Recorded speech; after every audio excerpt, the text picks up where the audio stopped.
Halo semuanya, saya Hanji Laoshi. Pendaftaran SMK pada tahun ini telah dimulai pada hari ini tanggal 26 Januari 2022 dan akan berakhir pada bulan Maret tanggal 15 2022 nanti. Nah, pada kesempatan video kali ini saya ingin membantu Anda mengerti apa itu program 3+4 yang diprakarsai oleh OCAC Taiwan, di mana program ini sejak pemerintahan Presiden Tsai Ing-wen itu digalakkan. Nah, dalam program ini Taiwan memberikan kesempatan yang seluas-luasnya kepada anak-anak suku Tionghoa yang biasanya disebut sebagai Tionghoa perantauan dari seluruh negara Asia Tenggara seperti Indonesia, Vietnam, Filipina, Laos, Kamboja, Thailand, Malaysia untuk sekolah dan bekerja di Taiwan. Di Indonesia sendiri program SMK 3+4 ini sudah mulai berjalan sejak tahun 2015 lalu, di mana pada saat itu hanya sekitar 42 murid. Tahun 2016 hanya sekitar 68 orang. Nah, tahun 2019 mulai meningkat menjadi 706 orang, tahun 2020 karena pandemi menjadi 570 orang. Nah, tahun 2021 tahun lalu itu diestimasi belum ada angka resminya, namun sekitar 1.200 murid suku Tionghoa dari seluruh Indonesia yang mendaftar program 3+4 OCAC Taiwan di Taiwan. Oke. Nah, usia murid yang mendaftar itu diutamakan dari umur 16 sampai 22 tahun. Ingat, itu diutamakan 16 sampai 22 tahun. Jadi kalau kamu usianya 23, 24, 25 masih bisa mendaftar asal sekolahnya mau terima. Nah, Anda bisa membayangkan ya, satu kelas dengan umur anak-anak yang 16 tahun dengan umur yang 24 sampai 25 tahun. Oke. Nah, yang kedua, Anda harus memiliki ijazah SMP atau anak Anda sudah lulus SMP, sekolah menengah pertama. Program ini di masyarakat umum Tionghoa lebih banyak dikenal sebagai program bekerja ke Taiwan daripada program sekolah ke Taiwan. Mengapa? Karena belum ada atau seleksi yang jelas terhadap kemampuan bahasa, kemampuan akademis, dari segi mental, psikis anak apakah mampu menjalani sekolah selama 3 tahun, di mana program tersebut adalah 3 bulan bekerja dan 3 bulan sekolah. Anak-anak seperti umurnya masuk dan dia suku Tionghoa dan dia punya ijazah SMP, dia tidak bisa bahasa Mandarin sekalipun juga bisa berangkat dan mengikuti program ini. Anda bayangkan 3+4, 3 tahun sekolah tidak bisa bahasa Mandarin sama sekali juga bisa ikut sekolah. Anda yang penting Tionghoa dan umurnya masuk, punya ijazah, Anda bisa daftar program ini. Luar biasa kan? Tahun 2020 lalu kita diminta bantu oleh beberapa sekolah, 2 sekolah untuk mensosialisasikan sekolah mereka agar murid-murid kami bisa juga mengikuti program serupa di sekolah mereka. Mengapa? Karena tidak adanya akses buat sekolah mereka atau keterbatasan akses untuk mereka untuk mencari murid-murid. Karena mereka bukan sekolah baru, sehingga mereka butuh jaringan-jaringan untuk membantu sekolah agar mensosialisasikan program ini kepada anak-anak untuk sekolah di sekolah mereka. Nah, oke. Nah, itu untuk hal perantara masalah agensi ini. Nanti ada kesempatan saya akan buatkan video penjelasannya kepada para orang tua agar bisa dipahami. Nah, kita kembali lagi ke program tadi. Oke. Nah, program tadi pada saat saya mendengar atau diminta bantu oleh sekolah, saya cukup terheran-heran karena tidak boleh menekankan kata kerja. Seolah-olah di sini memang untuk sekolah dan magang sebagai hal kedua. Padahal di dalam kenyataannya itu sebaliknya. Kerja akan menjadi hal pertama bagi anak-anak karena tanpa bekerja mereka tidak bisa membayar biaya-biaya selain uang sekolah yang telah disubsidi oleh pemerintah. Uang makan, uang magang, alat magang dan lain sebagainya itu semuanya berasal dari kerja upah mereka. Oke, upah kerja mereka. Nah, kita harus terus terang bahwasannya ini bukan magang, ini kerja. Kenapa? Anak-anak di sana memang bekerja sesuai dengan peraturan mereka, karena mereka bekerja sesuai dengan peraturan. Mereka juga bekerja sesuai dengan upah yang berlaku di sana. Mereka juga mendapatkan izin kerja, asuransi kerja, dan sebagainya. Jadi mereka itu kerja, karena mereka juga mengikuti peraturan perusahaan kerja seperti tenaga kerja yang lain. Oke, yang bedanya adalah mereka masih murid SMK yang sudah bisa bekerja. Jadi program ini lebih banyak menyasar kepada keluarga dengan ekonomi menengah ke bawah, termasuk juga keluarga suku Tionghoa.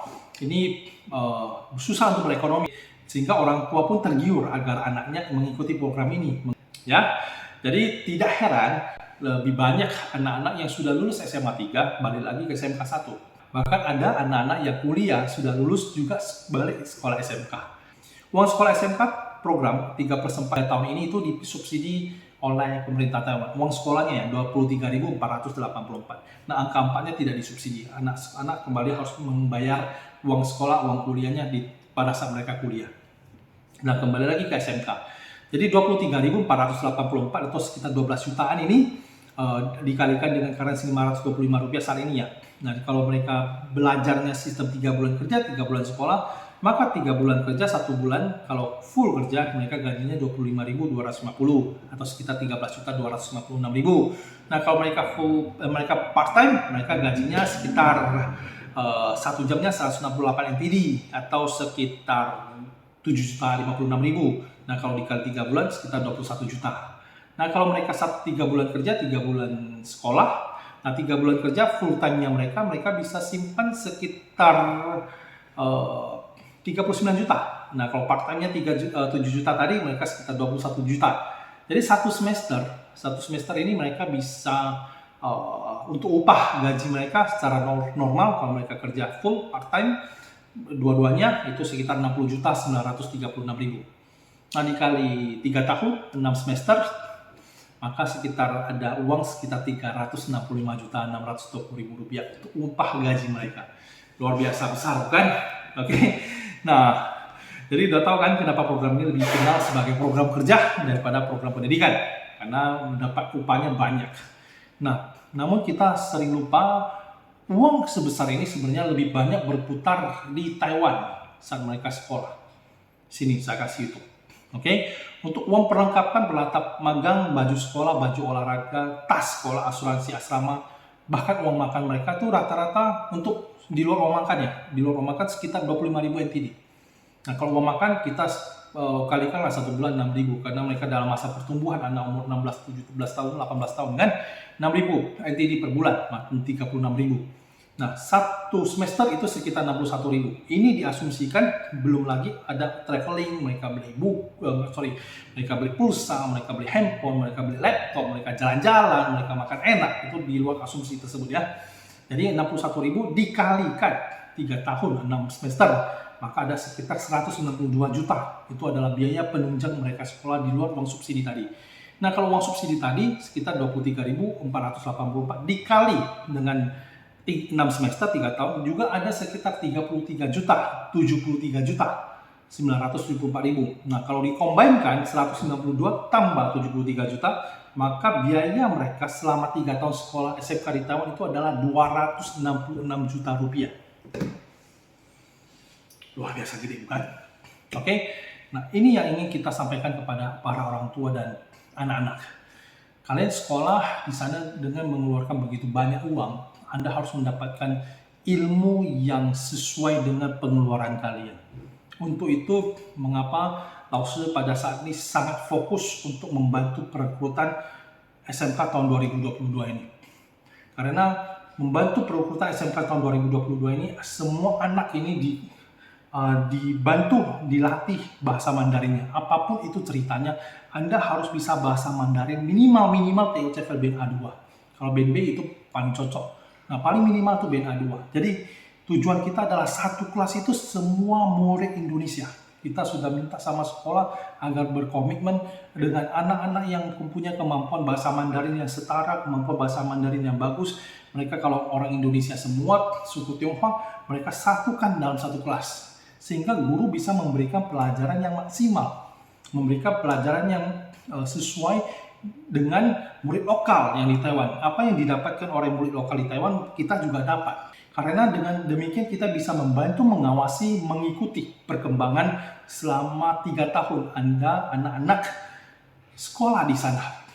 Nah, tujuannya adalah setelah 3 tahun mereka benar-benar bisa masuk atau minimal bolehlah ikut ujian SNPTN. Oke, masuk ke sekolah kampus nasional. Nah, mereka bisa belajar atau kuliah disesuai dengan universitas yang mereka mau, bahkan bisa ke kampus nasional. Itu yang kita inginkan. Jadi mereka tidak lagi selama 4 tahun itu lagi satu kelas. Satu kelasnya itu lagi orangnya. Oke, itu lagi orangnya. Jadi kalau bisa satu kelasnya sama orang Taiwan dong. Jadi bahasa pengantar, bahasa sehari-hari kalian sudah menjadi bahasa Mandarin. Jadi benar-benar bisa bahasa Mandarin. Ayo dong, 2045 kita adalah Indonesia mencapai bonus demografi. Pada saat itu kamu semua itu adalah pemimpin, leader. Jangan kita dilatih sebagai pekerja. Kamu harus mengambil kesempatan ini menjadi pemimpin. Jadi sekali lagi saya merekomendasikan kepada orang tua, anak-anak murid semua yang melihat video ini, sebelum Anda mendaftar atau Anda setelah mendaftar, ayolah kejar kemampuan bahasa Mandarin Anda. Kalau Anda belum bisa, tahun depan baru ikut. Kalau Anda belum bisa, tahun depan baru ikut. Kalau kamu yakin tahun ini kamu masih punya waktu 6 bulan, 7 bulan untuk belajar bahasa Mandarin dan bisa ujian TOEFL A2, kalian kejar. Kalau kalian memang tidak mampu atau kurang tahu bagaimana caranya, Lao Shi siap membantu.